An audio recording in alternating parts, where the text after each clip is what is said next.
Hi, everybody. Welcome to Friends Talk Money. I'm Pam Kruger, co-host of Money Track on public television and founder of WealthRamp.com. I'm Richard Eisenberg, a personal finance writer and editor, and formerly the editor of the Money and Work channels for the PBS site for people over 50, nextavenue.org. And I'm Terry Savage, nationally syndicated personal finance columnist and the author of The Savage Truth on Money. We're three friends who like to talk money and all the issues that come with it.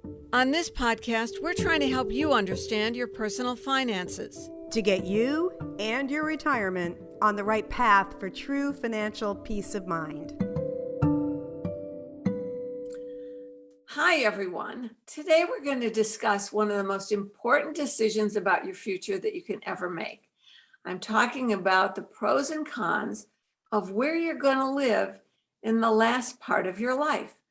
Now, you lived in a wonderful home, presumably, but maybe it's getting too big. Maybe the kids have moved out and away.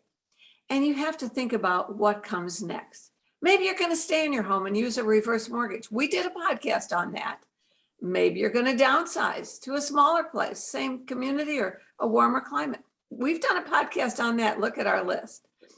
Maybe you've thought of moving to a senior community, just a place where you would rent, but you would be in a 55 and older community. Today, we're going to take it one step further, though. We're going to talk about continuing care retirement communities, so-called CCRS, Continuing Care Retirement Services. And these are really a different kind of an animal, and there's a lot to think about before you make this decision. There are really thousands, I've looked, thousands of these across the country. What they provide is a continuum of care. You move into a really great apartment or a townhouse or a villa. Nobody would ever know that it had anything to do with senior living, basically, except it's part of a community that has things like a senior center. It has activities. It has a gymnasium or a pool and a hair salon and a place for your car. And if you don't drive, transportation, a shuttle into town. But the continuing care part of it says that if you or your spouse, if you're in there together, needs assisted living or memory care or skilled nursing, you've already set up that plan in advance. And in some cases, it won't cost you anything more. Now, that's the really tempting part of it. Many of these communities are affiliated with church groups. Many of them anyway, are nonprofit organizations. But they all require you to make some important decisions about the type of contract you sign and not get carried away with, oh, this is fun, and understand what happens down the road. So, well, I said you can have all these independent living things that are very attractive. And by the way, the time to move into one of these is when you're young enough and healthy enough so that you and your spouse can make new friends and take advantage of all the amenities these communities offer. They're all up to date with internet. They're all up, they offer classes, they offer groups. It's really very appealing. But wait, you need to understand the financial side of this transaction. And that includes upfront entry fees in many cases, monthly costs, what they are, what they cover, and how they might increase by the impact of inflation. The potential return of that entry fee if you move out. It sounds very easy, not so necessarily. And there are some complicated trade-offs you really need to understand. Today, we're going to bring in our friend and expert on this continuing care retirement community subject. But before we get started, Richard, Pam, tell me, have you ever thought, Richard, would you ever think of moving into a continuing care retirement community? I don't think that I would at this point. It's possible one day I might, but I will say that my parents lived in one and they loved it. They were in an independent living community that also had assisted living if they needed it one day. And it was a wonderful place for them. But for me, not so much right now. Yeah, no, I agree. Pam, you're too young to even think about it. That's not true. That's not true. My mom, because she lived to be 94, my expectation is that I might live to be 99. So I often have talks with my 90-year-old self. And I ask that 90-year-old self, Pam, where are you going to be living? Mm-hmm. Reality is you might not be like mom, able to stay independent in your condo.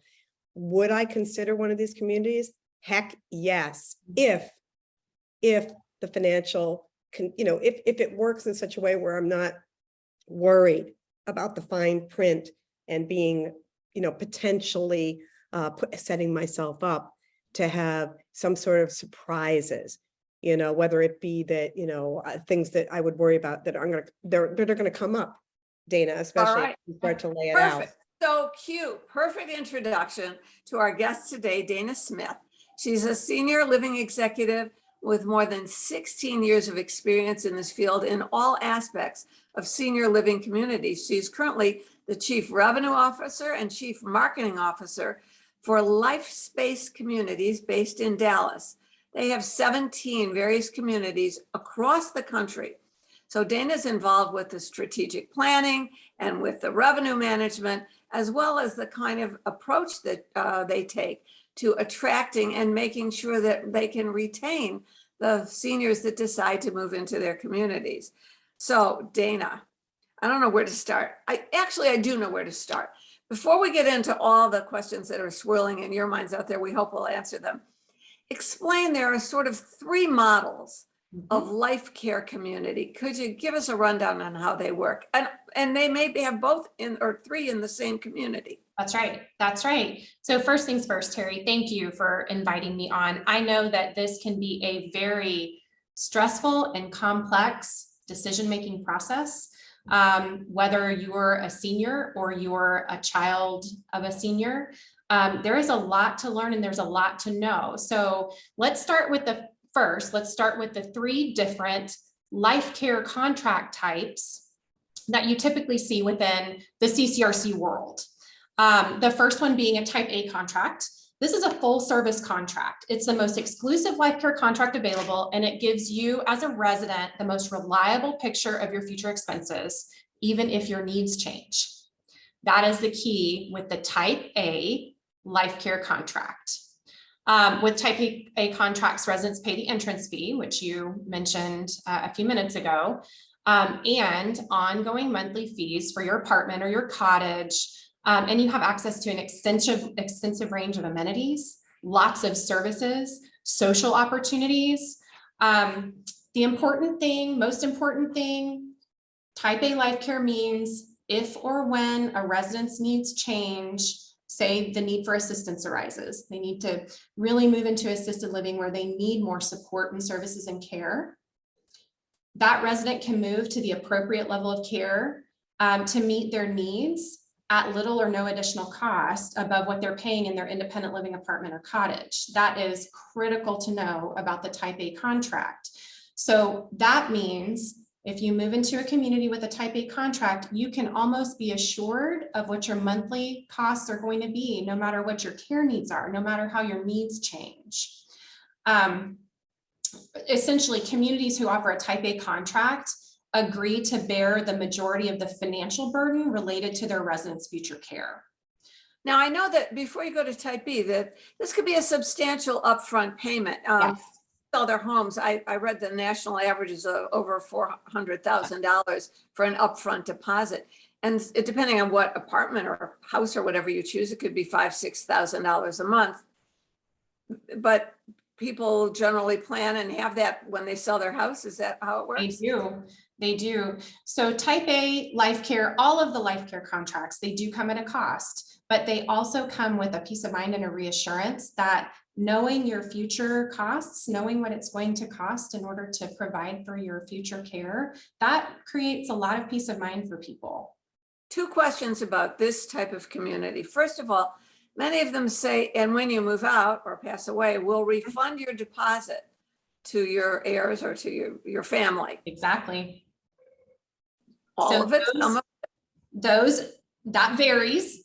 Add another layer of complexity here. So the refundability option varies from community to community. Some communities offer different refundability plans within the same contract type.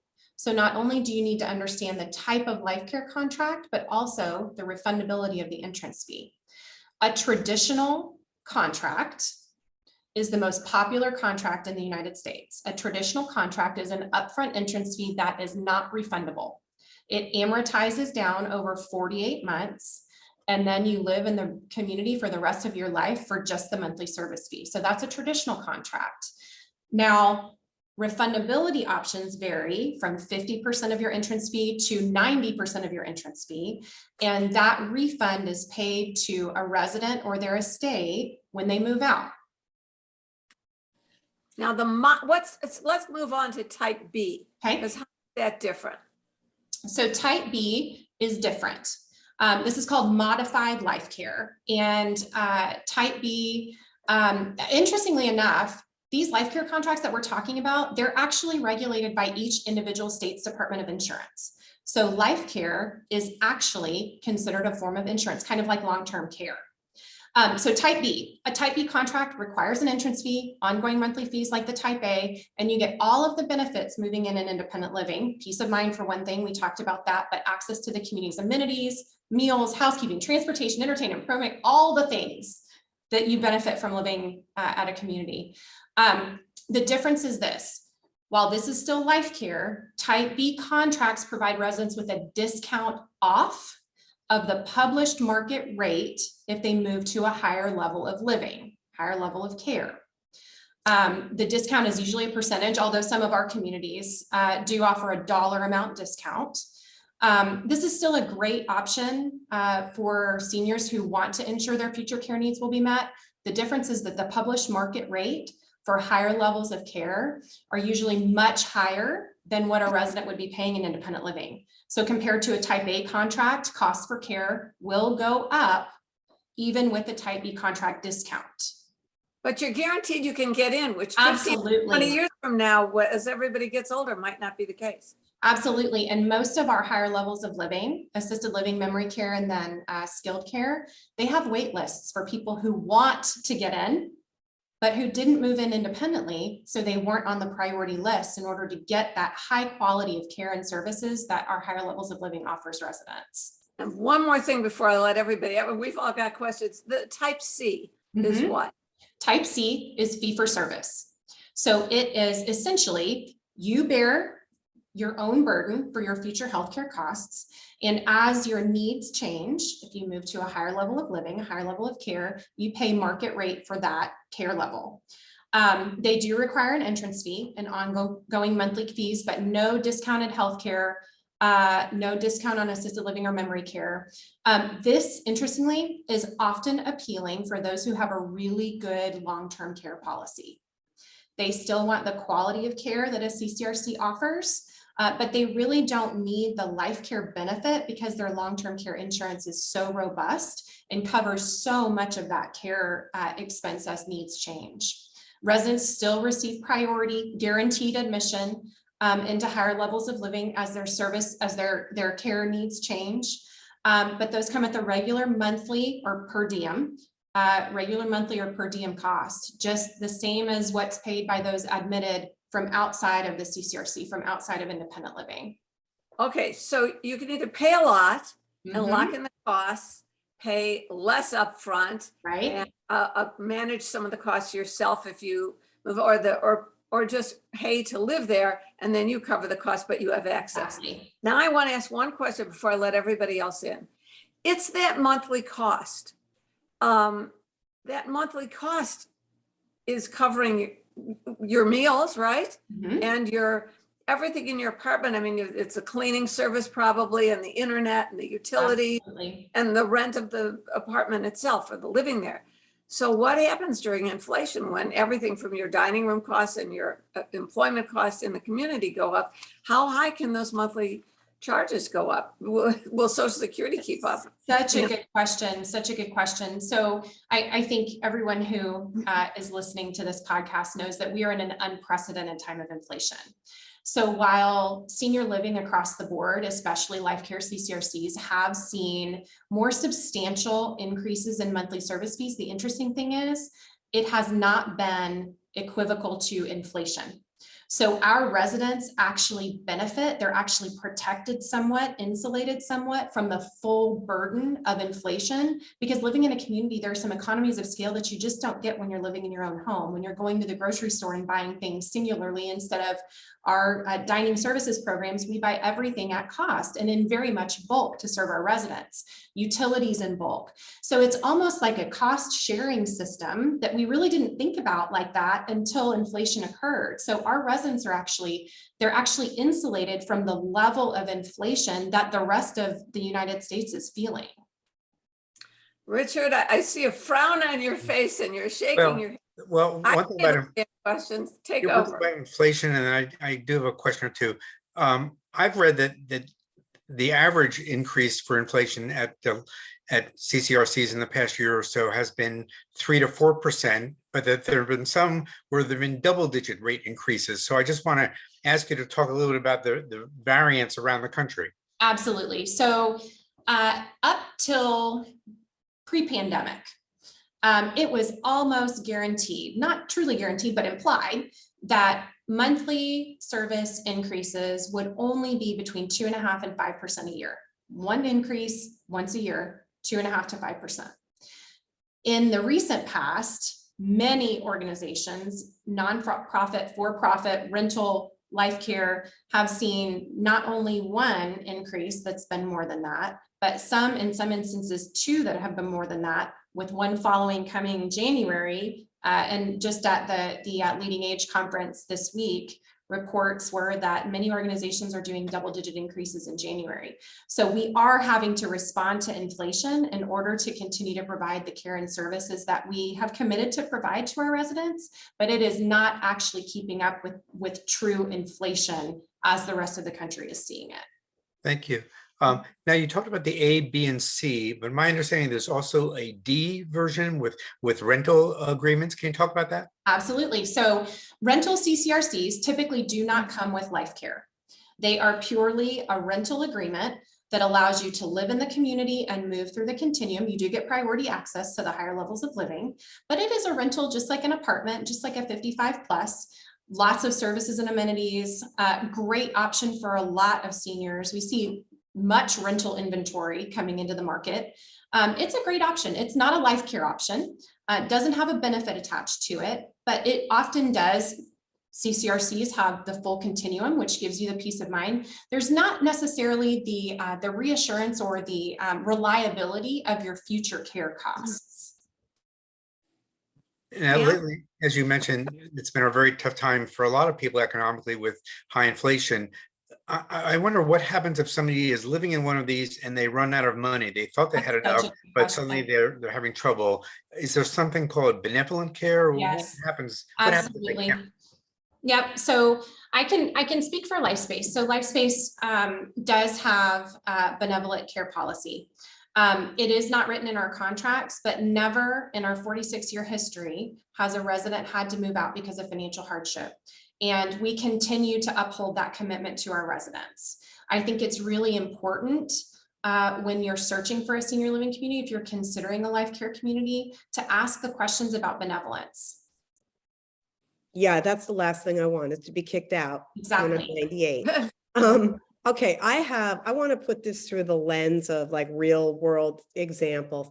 And I was just talking to a friend who, a very, very close friend, whose mom entered into, in Florida, a beautiful community. It's faith-based, and it has the levels of care, and it falls under the description that you gave. Now, first of all, when she went in, she was 90, which is surprising, because people often ask about what's the typical age, and the typical age is anywhere between, usually I read from an actuarial table, between 65 and 85. In her case, in Cecile's case, when she went in, the condition was you have to be able to walk in. Can't come in, you can't be, you're not even going to get in unless you can come in under your own power and you're in good shape. Okay, number one. Number two, what's cool about this particular situation, and you tell me if this is typical, as she moved through the different levels, she had a stroke, and it was a serious stroke. So she came in, she didn't pay $400,000, she paid $150,000 for a 1-bedroom. And then that money, you burn off the equity over the 50 months time in the beginning. And then she had the stroke, moved into the second level of care, I take it back. She went straight to the third level of like really needing the full nursing and so forth. Now, in this case, I want to know if this is unusual. That third level of care, which is akin to, full-time nursing, that was on campus, that was on site. And that she was actually in a nursing home for 8 months and then came back. And when she moved back in, instead of moving back into her condo or her apartment, they moved her straight into that. Her $2,400 a month fee stayed the same. That didn't change. And they had the care right there on campus. But I understand that's not the norm. Usually, or in many cases, is it true, Dana, that when you get to that nursing, you have to go someplace else? So it depends on, this is another layer of research, opportunity for learning. It depends on whether the CCRC has both rehabilitation and skilled nursing. So the full continuum of care, when you're talking about a complete continuum, it's independent living, assisted living, memory care, rehab, and skilled care. So skilled care is long-term care. That's a permanent move for those who really need that intense. It includes memory care, by the way, because she does have dementia. Yeah. And her dementia accelerated. So she likely had to leave the community because they didn't have that rehab piece. So if that's a consideration, that's an important question to ask. If I have a stroke, if I have a fall, if I break a hip and I need to go to rehab, can I come home to my home community and can I rehab here before I she was able to come back. That's great. She had to go out to a nursing home in order for the stroke and get rehab. Yep. But she moved back into the community because they had the third level of care on campus. That's the way it should work. That's the way it should. But all the questions, Pam, that you should. I have one. Suppose you go in as a couple and your spouse has a stroke or develops dementia. You are living in this lovely 2-bedroom apartment. Let's put a number on it, $4,500 a month. And you don't want to move out of the 2-bedroom, the lovely apartment. You're doing fine, but your spouse clearly needs, let's just say, memory care. It's too much for you now. What typically happens then?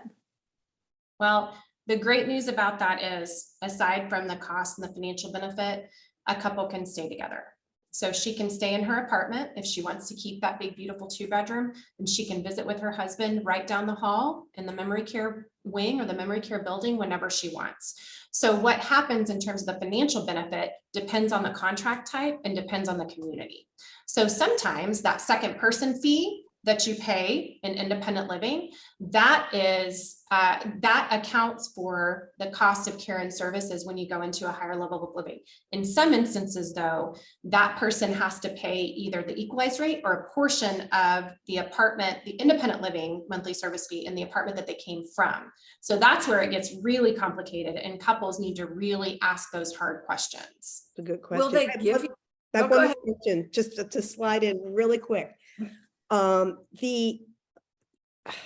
guess the biggest concern is, in thinking about how do I rank and rate? I mean, is there any place to go? Before we get to that, Pam, wait 1 second. I want to get all the facts of this because that's my biggest ending question on this. And I know we're time here, but we've talked about running out of money. We've talked about these inflation adjustments. We've talked about what happens. So you kind of need a spreadsheet of the what ifs. And they are many and varied. I got a new business for you, Dana. Why don't you just set up the independent consulting of where to go? Yeah. A matching service. Like Pam does for financial advisors, for only financial advisors. I would imagine that this starts with, we want you to be near us, or you've always wanted to be in Florida or California or Arizona, kind of a thing. But where do you go to get the checklist of all these issues? Dana, I see a book in here for you. I really do. I really think unbiased, objective. Yeah. Unbiased and objective. No. About all these things and explaining it, because even the column I'm about to post won't have all of this in there. And that's number one. Where do you know what to ask? And number two, I checked it out for writing a column. You know, this is the worst thing I ever did. I signed up at a place for mom, and I went because it looked like a recommend or a senior living. No, I signed up at seniorliving.org, and I made the mistake of giving them my information. Within 15 minutes, a place for mom called me. I thought seniorliving.org was a nonprofit referral. A place for mom called me and started getting me, they were all ready to move me in. And I said, wait, no, I'm a journalist writing about it. But the thing is, I guess there are referral fees in here. Can you explain how that part of it works? Yes. So if you inquire with a place for mom or caring.com or something, seniorhousing.net or one of those referral partnerships, typically what happens is you get on the list for every single community within a 55-mile radius. So a place for mom and caring.com and those other providers, those other services, they do add value to a lot of people's searches. However, the community, when they accept a potential resident, a prospective resident from an organization, company like that, the community then commits to paying that organization a fee if that resident moves into their community. Okay, so Pam, now Richard, you got something first? Yeah, well, the first thing I just want to mention is there's a really great article in the new issue of Kiplinger's magazine. I'm sure it's on their website, kiplinger.com. That's all about everything you need to know about CCRCs. So I would encourage our audience to take a look at that article. I guess what I was going to ask you about is a little bit about the financial solvency of CCRCs. First of all, how would you categorize that today? And then more importantly, how can people find information about the solvency and the financial status of a place that they may be? That goes hand in hand, yeah. Yeah, that's a great question. So I will tell you, the majority of my experience has been on the nonprofit CCRC side. While I had a small stint on the for-profit operations side, I'm back where I belong. I'm back on the nonprofit CCRC end. So one thing to keep in mind, CCRCs that are nonprofits often rely on tax-exempt bond financings in order to build, expand, redevelop, and all of that information is available online. It's all public information. So Emma is the resource. And if you're seriously considering a CCRC, that is a great place to go, and you will have information overload. You can see their financials, you can see their occupancy, you can see their debt, you can see everything on Emma. If a community has. What's That's Emma? the municipal bond. That's yes. Explain the municipal Yes. bond. The municipal bond website. That is a great resource if the community falls into that category and We'll has. put that in our show notes so that people Great can idea. access it, You know along what? with the article. One other thing to point out, and I ran across this from a reader who asked a question. If you are one of those contracts where you get your money back when you move out, in many cases, you don't get it back until they find someone else to move into your apartment and pay that amount in a deposit. That's which right. could be, it was tough during the pandemic, I know. It was tough during the pandemic, and it had never been that tough before. So that model typically works very well. CCRCs, especially the nonprofit life care CCRCs, are in high demand. However, when people stopped moving in, that part of the financial commitment was unable to be fulfilled until the market came back and until people felt safe and started moving to senior living communities again. Q4 of 2021, so last year, the end of the year, was one of the most successful quarters as long as I've been in senior living in terms of move-ins. The pent-up demand and the people wanting to not be isolated and fearful and wanting to have community around them and guaranteed services. So Q4 and end of this year, we've seen a really tremendous rebound, and that has helped with that problem, but that has not been a problem until the pandemic. It is true. Some communities, your refund does not get paid back until your exact apartment leases or sells. Some communities, you get your refund back in the order that you moved out. And some communities, they pay it out upon move out. So that's a great question to ask. And also, it's important for your family to understand that before you move in. Dana, you were talking about financial solvency of nonprofits. What about for-profits? So for-profits, it's a little bit harder. My suggestion is to, if you're considering a for-profit, to meet with the executive director, ask if they have a finance committee of residents, ask how they've performed in the last couple of years. And I think most of us get a pretty good sense of how transparent someone is being. So it's important to ask the hard questions, ask all of the hard questions, and the executive director should be able to give you the answers. Mhm. And Terry, maybe if you would, maybe you could come up with the 5 questions for our show notes. Yeah, you know, we'll put some notes in the show. I'll be delighted to do Sure. that. I just posted a column too. But just to reiterate, this is not a savings account you're putting your $400,000 entry fee into. It's going into the community and they're using it for whatever, refurbishing the salon or a new kitchen equipment and so forth. I think sometimes people get that confused that their account is segregated and it's a savings account, but it's not. It is not. It is not segregated. However, if you do need to draw down upon your entrance fee, upon the refundable portion of your entrance fee to pay for your future care as you move through the continuum, it is available for you to draw down upon. Oh, wait, explain that, please. So if you run out of funds due to no fault of your own and continue to live in the community will allow you to draw down on the refundable portion of your entrance fee in order to stay living there. Okay, that's okay. Important. That's an ace in the hole that you have if your Social Security doesn't keep up or your spouse Exactly. you don't, and you lose the pension benefit or something like that. Exactly. Fascinating topic. I mean, Yeah. it's a impact. Yeah, this is really, I said, this is the most consequential decision you will make. It's hard enough to think about leaving your home for many people. For others, it's just obvious time to move. But this is both a commitment and an opportunity. It's both peace of mind about future care, and it's also a big financial decision. And Dana Smith of Life Space Communities, I don't know anybody who could explain it better. We will have show notes, but we thank you all for joining us. And in those show notes, Dana, you're going to help me craft the 5 key questions to ask before you move in. Oh, I have one more question.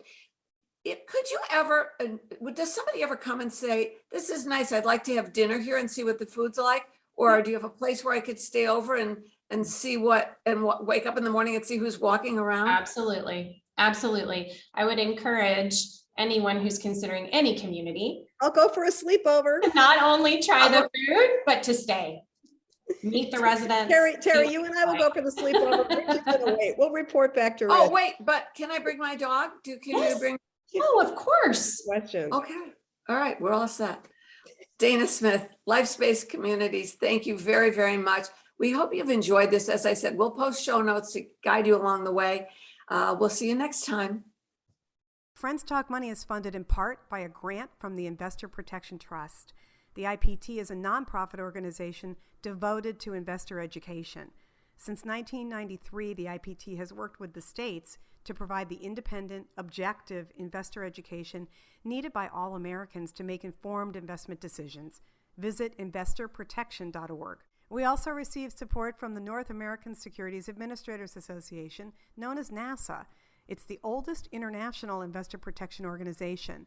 NASA's members include state and provincial securities regulators from the U.S., Canada, and Mexico who serve on the front lines of investor protection. Recognizing that education and awareness are powerful tools in the fight against investment fraud, NASA is pleased to sponsor Friends Talk Money. Here are 3 important tips to help you protect your money from fraud. With investing, there are always risks, so be cautious of anybody telling you that a certain investment is guaranteed. You should also proceed with caution if somebody is promising very large investment returns. This is a common red flag for investment fraud. Last and most importantly, be sure you're working with a licensed or registered financial professional. You can check your advisor and make sure they're licensed by visiting brokercheck.finra.org. NASA is your partner in keeping you safe and helping you avoid investment frauds. Visit nasa.gov